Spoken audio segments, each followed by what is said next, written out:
So we stopped at the types of function in the last class. And now I have talked a little on different ways we can declare functions. Am I audible? Am I audible? Joshua Mary, Feromi, am I audible? Please answer. Yes, sir. Yes, Joshua, you're audible. Mary,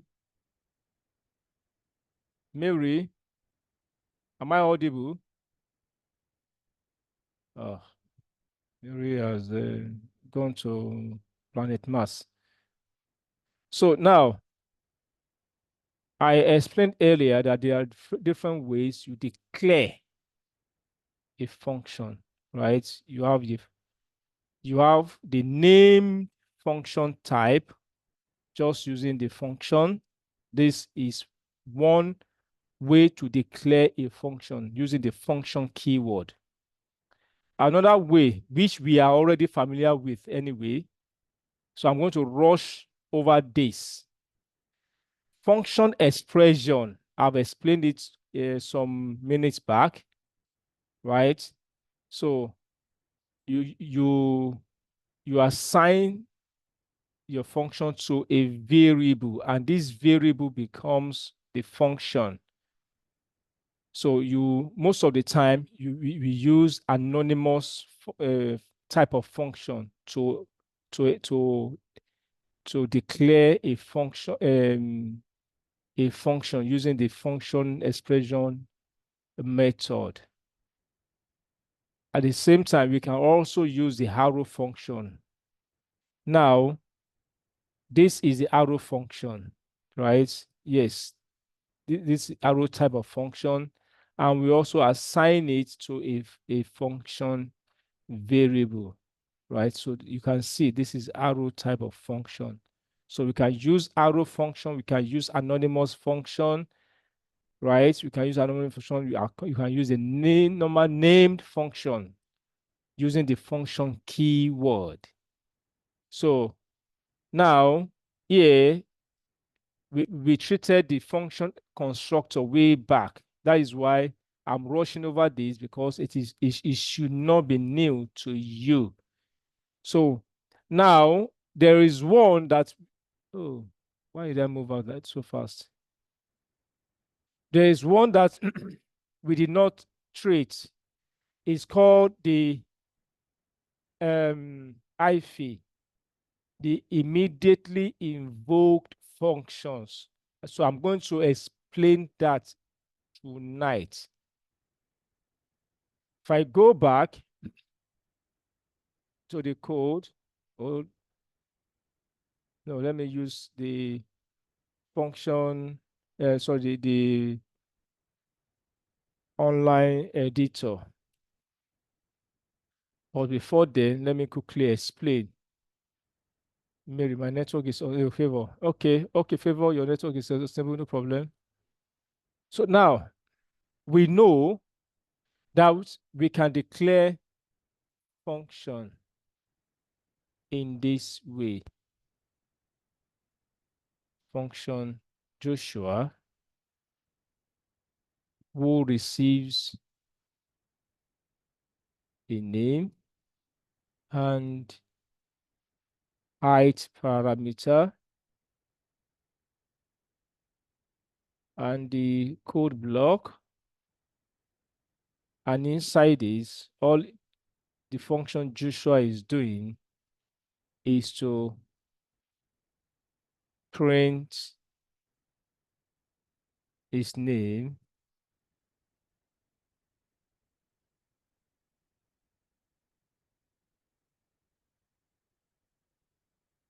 is colibri, so that is to print his name and height to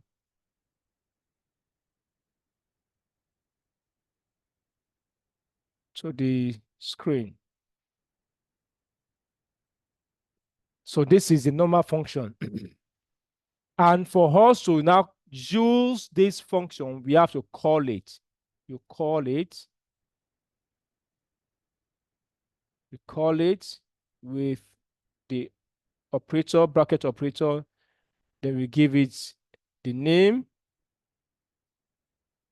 then height, 1.1, 1.1.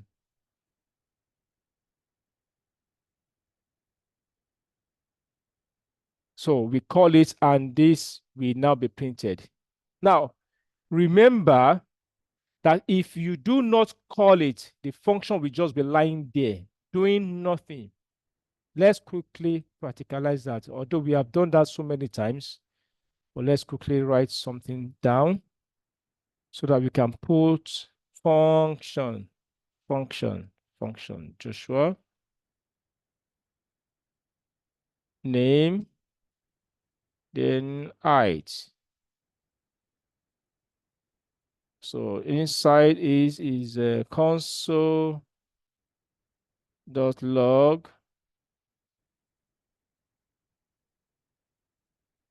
name,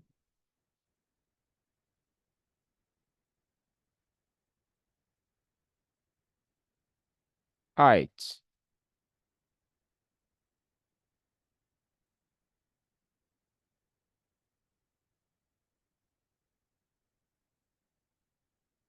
Now, if I run this code, nothing will happen. Why? Because I have not, I never called the function. So if I come here and I will call it, right? If I do not give it the argument here, nothing will be done. Nothing, right? You can see undefined, undefined. Why? Because this parameter is undefined. We did not assign any value to these two parameters. So if I now put in Sean, then 1.1, if I now run this, then I will have Sean and 1.1 meter. So now pay attention. Am I do I have my audience? Joshua, Mary, Feromi, pay Yes, sir. attention. Yeah. Go, pay attention. Now, you can see that without me calling the function Joshua, nothing is printed out. Now, what is IFE? Immediately invoke function expression, right? What is that? It is a way of calling your function automatically. So now, if I remove this call and I insert this into a bracket, and I do something, note it's like saying this. Okay, let me just annotate something here. It's like putting something inside a bracket, x plus y inside a bracket, right? That is what is happening here. This one, this is as bracket. This is your function inside here. So now, what is inside here is my function. This is my function, Joshua. This is the declaration. You can see declaration function is right here. So I will now use that operator here to call it immediately. This will now call, it's like wrapping the function, this function in a bracket, and now I now apply that call operator. So in this case now, I have my function here, right? And now I am calling it with what? Sean and the height immediately. This is what we call IFE, immediately invoked function. So now, if I come here, right? Let me quickly rub that side off. so that you will see what I'm doing right here. So now, if I immediately call that function and I say Sean, then 1.1, and I click run, you can see immediately, without me calling Joshua separately here, you can see that immediately it's called itself. It's self-invoked. That is what we will call self-invoked function. Hold on, please.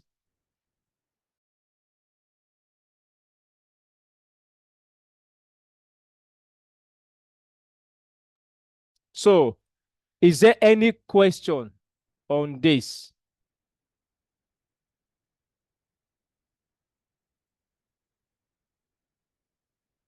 Is there any question? Nobody's asking question now. Hey, is there any question?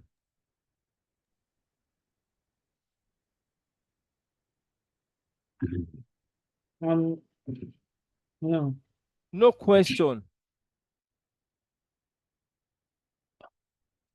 Mary, any question? Sir, No question. Fair on me, any question? I have Okay, a question. okay, you have a question. Okay, what is the question? Okay, for it to work, we have to use the brackets before function, right? Yes, you have to enclose this one. Although, you mean this bracket here, this one here, this one? Yes. Okay, let's do something. Let's do something. Let's remove the brackets, because what I do always is to enclose it into a bracket. And why do I always do that? Remember, in your mathematics, if you can recollect, whatever is inside the parentheses, you will solve first. So this, everything here is regarded as what? As one, as a unitary system, right? Before you can do anything outside. But if I do not put this bracket, like if I do something like this, y plus z, and then I now do something else here, maybe 5. It's like I am multiplying 5 with z only, and that will give me a total different answer. So, however, if I do x plus y plus z, and I do this, is another thing entirely. This simply means that resolve this one first, then multiply everything by 5. That is just an analogy, right? That I can use to explain it. Because if I do not put that bracket here, right, it will look as if this parenthesis is being applied only to this outer curly brace. But anyway, there's nothing harm in trying. There's nothing wrong in trying something. So let us run it without the parentheses. Let me just change this one to Hannah, for example. So if I run and see, nothing is working. Why? Because it's not seeing the function as a whole. That is the importance of that parenthesis there. It's so important. But if I put the bracket back, it sees this function as a whole, then it's now applying this operator. And this operator is what? Calling a function. If I do that now, you will see Anna 1.1 meter being displayed. Is that clear now, Mary? Mary, is it clear? You asked the question. Yes, sir. Yes, sir. Okay. Now, let's do something again. Let's say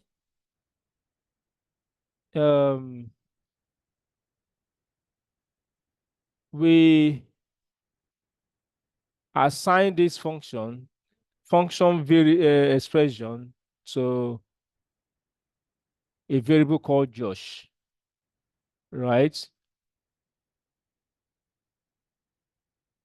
Now, if I print Josh without, excuse me, without this operator, let's call Josh without the operator and see, let's see what is going to print out. You can see it's saying function Joshua, blah, blah, blah. But let's see. Let's copy this. I think the browser has a better way of expressing this for us to see. Let's go to the backend.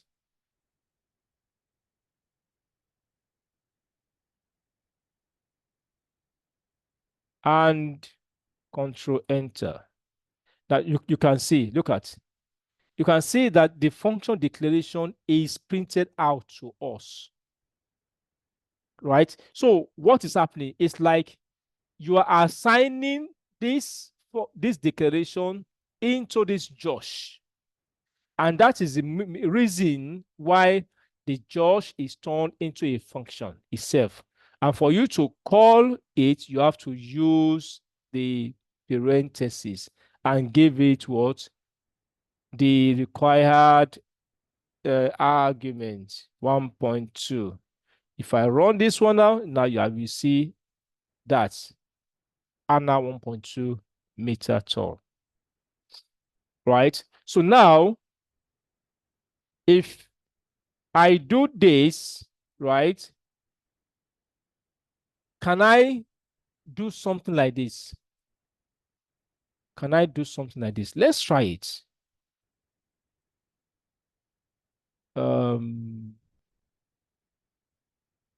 And let's say Jeff this time around. Jeff, just to make it different. Jeff 1.3. Let me clear this thing.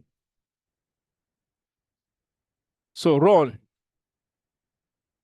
Voila. Immediately, it's run. Why? Because it is a self-invoking function. So the takeaway today is that you can create a function that calls itself.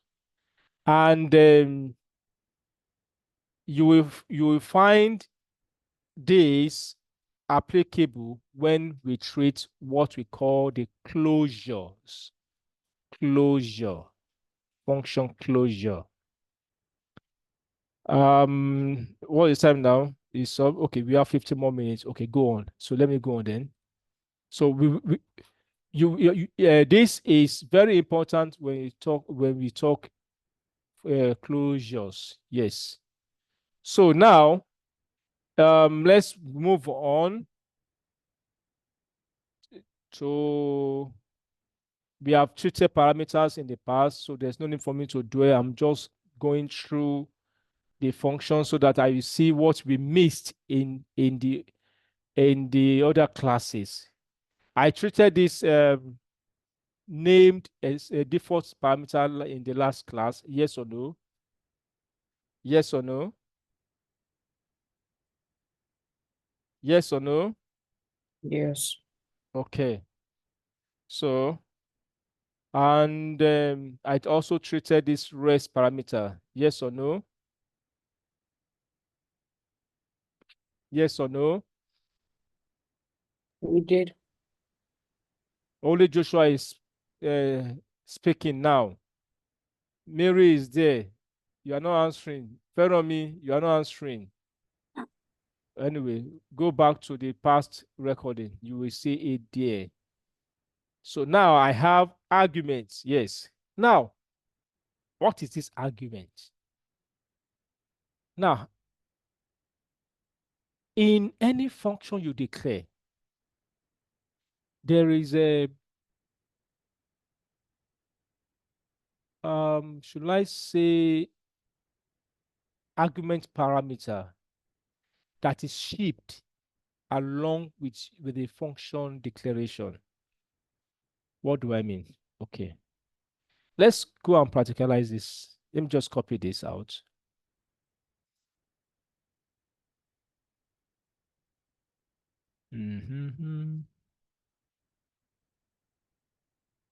Paste in there. Now, look at this function. Oh, before we do this, let me copy this. Let me comment that out, and let me just do something here. Let's see console.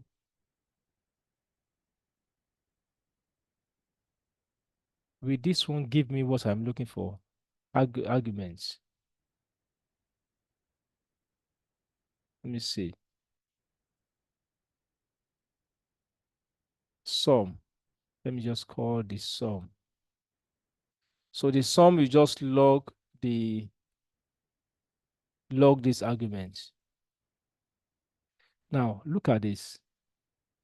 It says is something like an array. And you know that an array is an object, right? Anyone confused?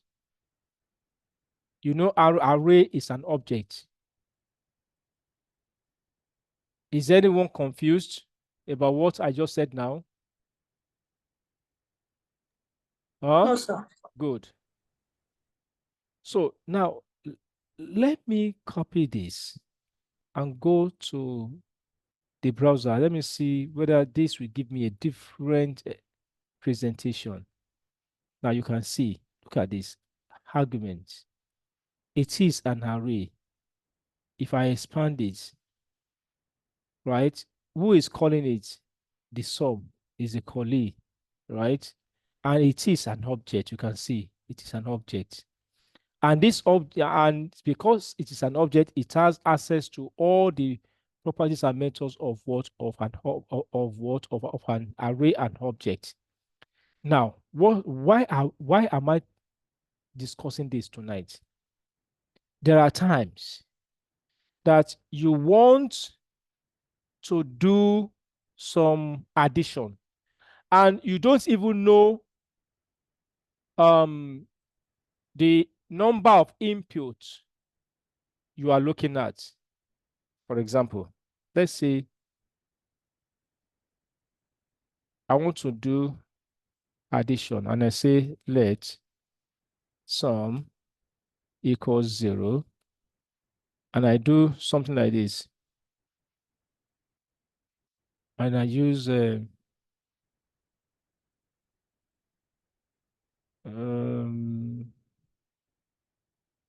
for x of arguments argument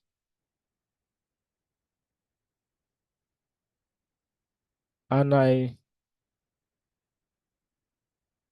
do this sum loss equal x, then I do what? Return sum. I want to notice something. Is there any parameter here? No. No, sir. No. Good, no parameter, good. But yet I'm trying to do sum, right?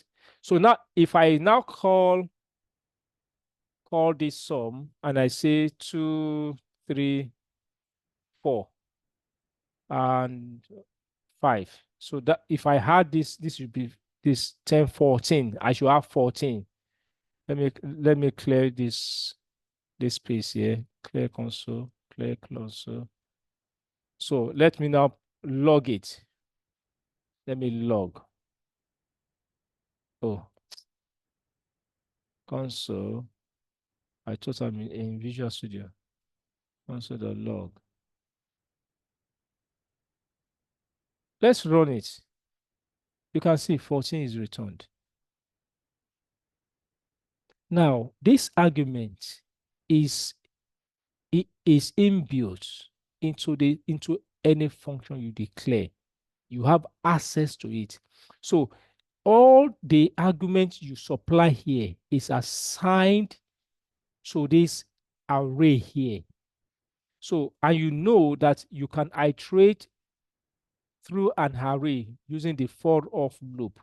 So what I'm doing is that in case there are numbers here, all these numbers are internally. Where's my pen? This is what is going on. Internally of the function, these numbers are assigned as an array to this argument, this one. So now what am I doing here? I am now looping or iterating through these items. 2 is assigned to x, 2 plus 0 is 2, next one, 3 is assigned to x, 3 plus 2 is 5, next 4 is assigned to x, 4 plus 5 is 9, next 5 is assigned to x, then 5 plus 9 is 14. Then I now return the 14, and that is why you have 14 right there, down there. Is there any question?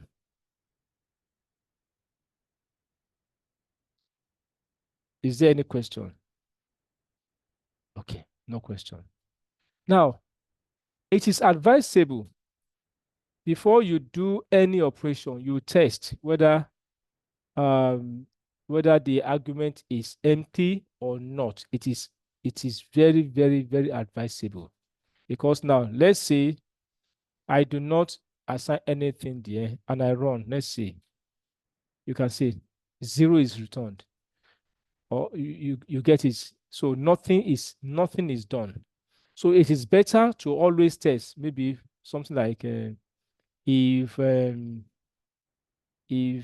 the argument, the length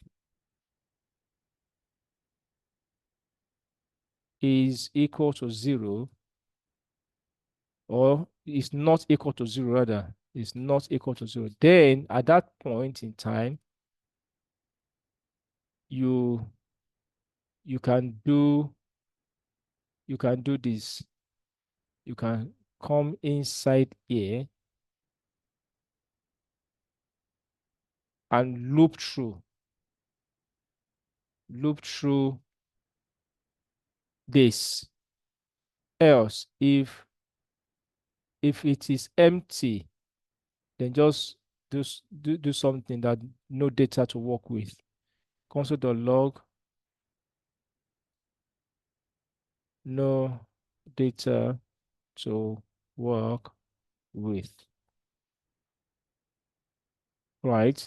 So let's run it again. You can see now that I have no data to work with because this is empty. And because this is empty, this will not run. It will come here and present you no data to work with. But if I now do 1, 2, 3, 4, 5, and 6, that will give me what? This is 10, 15, 20, 21. If I run it, it should give me 21.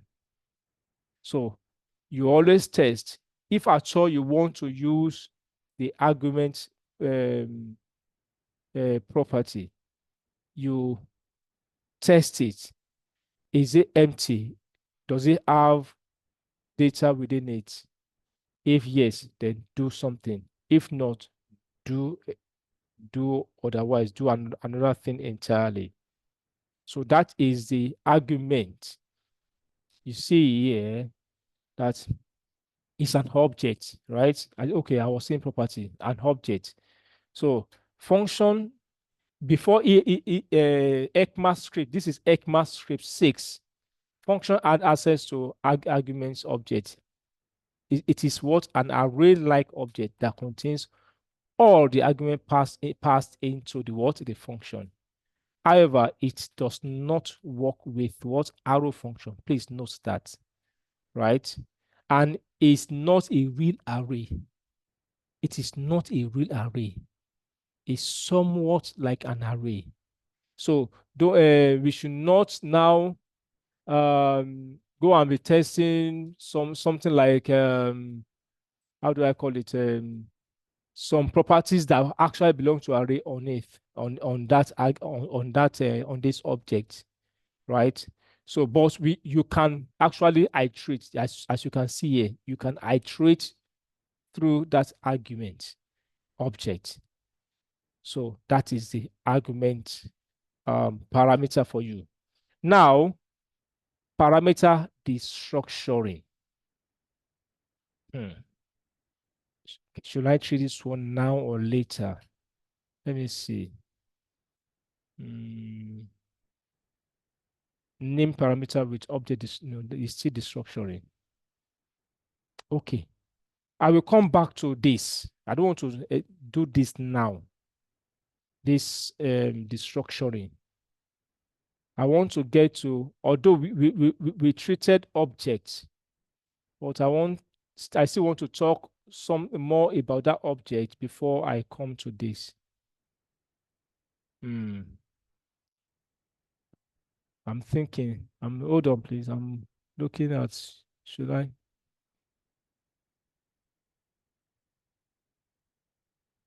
Okay. What's the time now? Let me even check the time.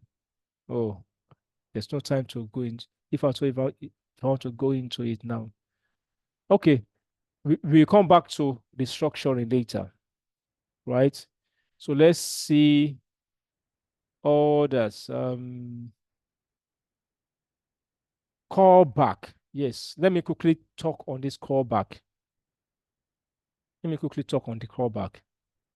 I think that's the last one there. Okay, the order. Okay.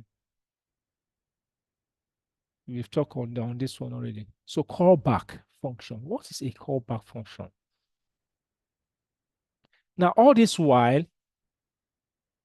you see that we pass something like either numbers, Boolean, array, object into what? Into as a parameter to a function, right? Can't we pass function? Yes, we can. So, and that process of passing function as parameter into another function is called callback. So if I say this is Josh and I have the body, now this Josh is a function, yes or no? Yes, sir. Good. This Josh is a function and I am passing another function into this Josh function. This function is called callback. Callback function. And this one is called higher order function. I repeat, this is called callback function, and this one is called higher order function. So you can do blah, blah, blah, then this function, right, I can now call it inside here, pass something, whatever for it to do for me, right? Then I will now exit my Josh function. Let's quickly practicalize it. Let me just use this one to close for the day. So if I go to the browser, this one, okay. I think I've explained this one inside up before. So let me just comment this one out and say, okay, function sum. I want you sum, right, to do calculate the sum of whatever number that is in there, or better still, let me copy what I did here. Let me just copy what I did here out.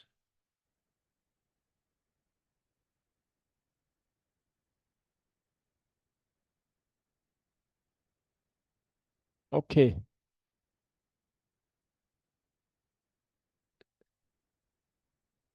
So now, let's say I have another function here, another function here. Listen carefully, listen carefully. Are you with me?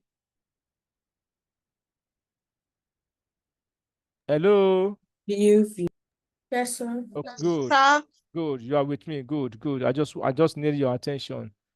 So now I want this function just to print results, just print results. Print results. Results, right? This function is to print results. Now, I don't want this other one to print any results. Don't print any result for me. Don't do that. Right? I will say, let me change this one to result.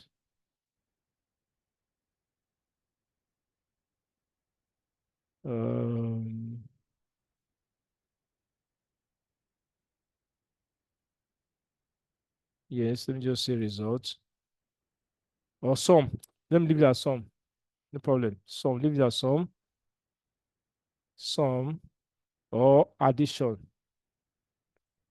I want it to be different from the function itself so that it won't confuse you guys. So addition. So is doing what is adding whatever parameter argument I'm going to pass in there to add it together. Then after addition, I want it to call. Let me just put in a fn here, right? Will this one work for me? Because this one the function will not be inside this argument. Okay, don't let me use this example. Don't let me use this example. Let me just use num1, num2, and the callback function, right? So this one, let me change it back to the result. Now it's more presentable. And right here, I'm adding these two numbers, num1 plus num2, right? So the addition of these two is assigned to the result. So let me take this one out. Just make it simple so that you can see what I'm talking about. So I do not want this function sum to print anything. I want to outsource. Let me write it out. Outsource the printing function, the printing job to another function, which is this one. So I want to outsource it.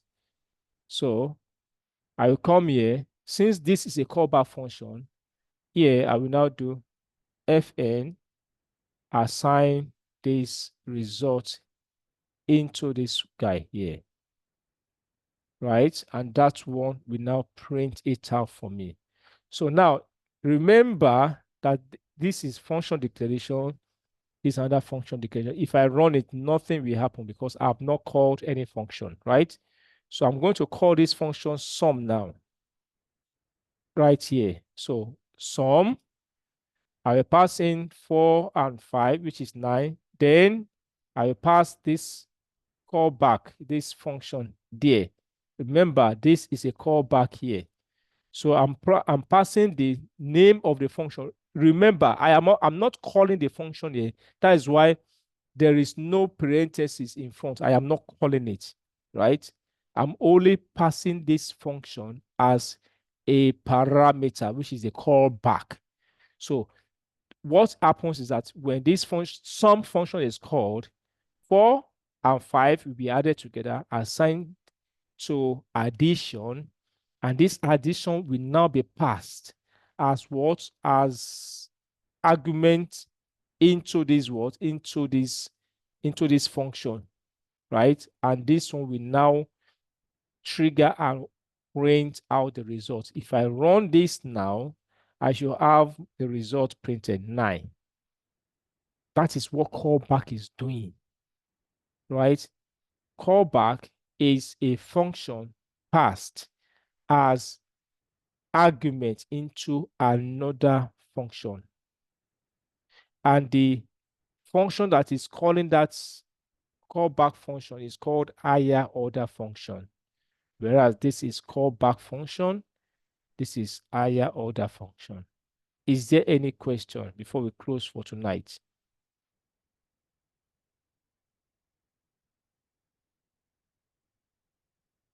Is there any question? Mary. No, sir. Feromi. No, sir. Feromi, you keep saying no, no, no. Joshua still attempts the assignment. It's been a long time that you attempted any assignment. That is not too good for you anyway. So, my assignment.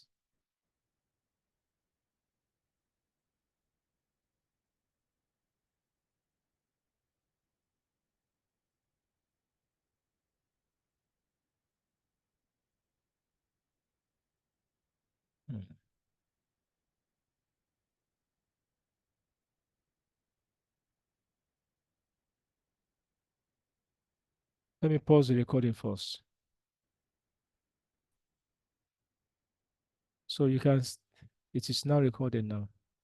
So I said at the assignment, write a function which computes both the sum and product of two numbers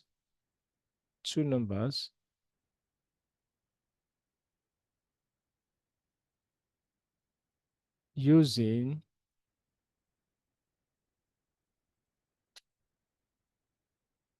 callback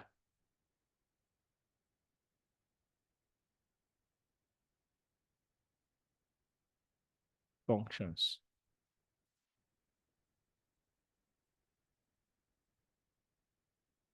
I don't want to go into details. I want you to use your imagination, right? So a function, you write a function that will accept. Let me just give you an explanation of what I'm expecting. So you write a function,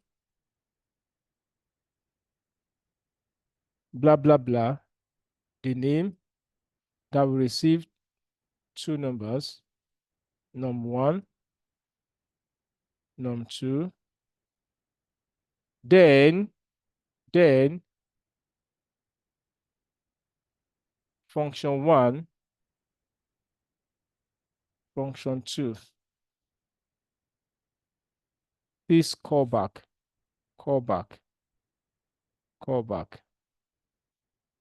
So this one, we do the product, the sum. This one, we do the product, right? This one, we do the sum. This one, we do the product. right? Then I want the two answers to be displayed on the console. Is a console. Print it on the console. Console. So the sum and the product, I want to see those two things. I cannot go more than that because if I do, it's like me doing the assignment for you. Is that clear now? Okay, sir. Joshua, is the assignment clear? Is the assignment clear, Joshua? Yes, clear. Okay. Feromi, is the assignment clear? Nobody is stopping you. Feromi, is the Yes, sir. assignment clear? Okay. All right. He's hearing you. Okay, so I want you to practice what that callback and the higher order function is all about. Thank you. See you on Tuesday by God's grace. Where are you? Thank you, sir.